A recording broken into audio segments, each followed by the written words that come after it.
మొన్నటికి మొన్న కూటమి మంత్రుల విదేశీ పర్యటన మీద ఏబిఎన్ రాధాకృష్ణ ఒక వార్త రాశాడు. ఆ వార్త ఒకసారి మీరందరూ కూడా చూడండి. అసలే ఆర్థికంగా వెంటిలేటర్ ఎక్కేశాం, అప్పు పుట్టకపోతే బండి ఆగిపోతుంది, దుబారాలు తగ్గించాలి, ఒక్కో రూపాయి ఆచి తూచి ఖర్చు పెట్టాలి, మొత్తంగా చూస్తే మింగ మెతుకులేదు కానీ మంత్రులకు సింగపూర్ ట్రిప్పా?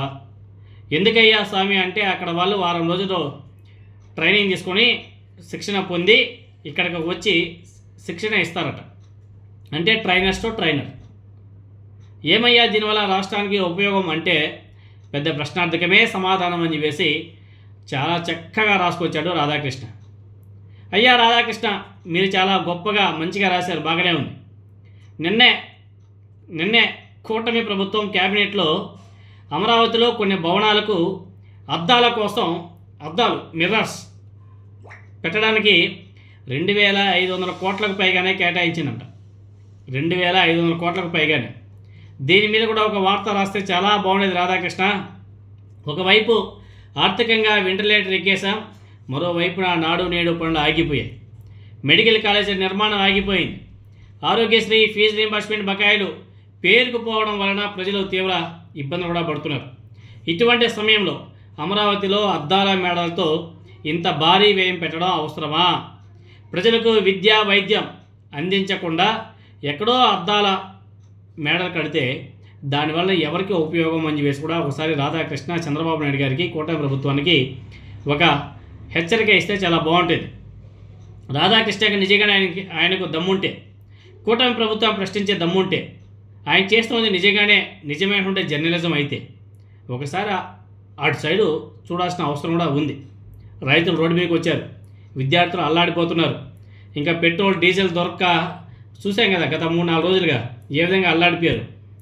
వాహనదారులు అయితే ఇంకా బూతులే, ఇంకా ఎక్కడ చూసినా పెట్రోల్ బంకుల్లో స్టాక్ నీళ్ళు.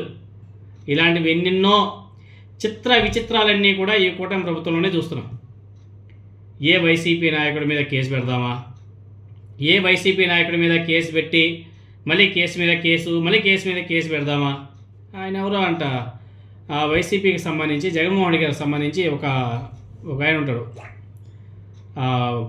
పూడి శ్రీహరి ఎవరో పాప ఆయనకి ఇప్పుడు ఆయన ఉత్తరాంధ్రకు సంబంధించిన వ్యక్తి అంట. ఆయనకి ఇప్పటివరకు పోలీస్ స్టేషన్ ఎలా ఉందో కూడా తెలియదంట.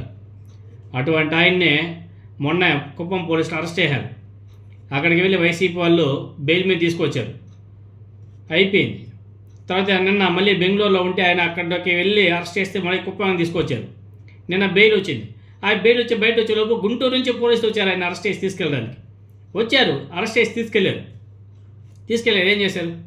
కోర్టులో సబ్మిట్ చేశారు. అక్కడ మళ్ళీ ఆయనకి ఏపీ హైకోర్టు నుంచి డైరెక్ట్గా 41A నోటీస్ ఇచ్చి పంపించండి, విచారణ చేసుకోండి, అరెస్ట్ చేయొద్దని చెప్పేసి ఏపీ హైకోర్టు చివాట్లు పెట్టింది. గుంటూరు నుంచి కుప్పానికి వచ్చారు ఆయన అరెస్ట్ చేసి తీసుకెళ్ళడానికి. ఆయన ఏదో సోషల్ మీడియాలో చంద్రబాబు నాయుడు గారికి సంబంధించి ఏదో ఒక ఫోటో పెట్టాడంట. అదే చేతిలో కత్తి పెట్టుకుంటారు కదా, ఏదో ఒక ఫోటో పెట్టాడంట వైసీపీ సోషల్ మీడియా అకౌంట్లో దేంట్లో. అందుకనేసి ఆయన మీద కేసులు పాపం.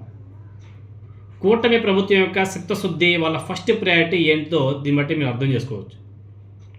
రాష్ట్ర ఆర్థిక పరిస్థితి చాలా దారుణం. అప్పు చేస్తే కానీ బతకలేని పరిస్థితి ఉంది. అలాంటిది 2,500 కోట్లు పెట్టి భవనాలకి అద్దాలు కడతారంట. ఎవరి కోసం కావాలా ఏందో వీళ్ళ గోలేందో. పాపం అక్కడ విద్య వైద్యం అందాక అల్లాడిపోతున్నారు. ఫీజు రీయింబర్స్మెంట్ బకాయిలు కుప్పలుగా ఉన్నాయి. అదేవిధంగా ఆరోగ్యశ్రీకి సంబంధించి బకాయిలు కుప్పలుగా ఉన్నాయి. ఇంకా లోడితే ఇంకా బోల్డెన్ ఉంటాయేమో.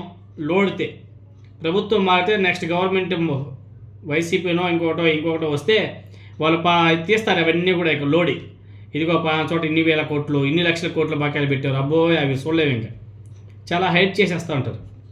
ఎందుకు ఇవన్నీ కూడా?